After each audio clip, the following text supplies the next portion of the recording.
மக்களே அடிக்கிற வெயிலுக்கு குளு குளுன்னு கிணத்துல குளிச்சா நல்லா இருக்குமே தோணும் போது எங்க வீட்டு மேலாச்சு வெயில் தாக்கம் தாங்காம உசு உசுன்னு சவுண்ட் போட்டுங்குது.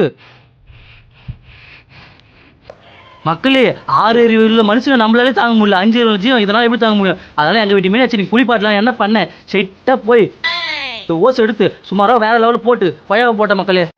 ஓசில் போன ஓஸ் தண்ணியை ஏற மாட்டேங்குது. அதில் என்ன பண்ண பண்ணேன் அப்படியே எடுத்து கீழே வச்சு கீழே சூப்பராக தண்ணி வருது. அப்படியே தண்ணி கொஞ்சம் போட்டு தண்ணி கொஞ்சம் ஃபுல்லாக வெயிட் பண்ண அப்படி ஒரு வழியாக தண்ணி ஃபுல்லாகிடுச்சு. மீனாட்சி சூப்பராக குளிப்பாட்டியில் அதோட மீனாட்சிக்கு எடுத்து ஊற்றினா வெட்டுன்னு என்ன பண்ண பாருங்க நீங்களே. மக்களே மீனாட்சி என்ஜாய் பண்ணுறான்னு பார்த்தா பாருங்க மக்களே அண்ணன் கூட தண்ணி மறுபடியும் சைட்டு போயிட்டாங்க.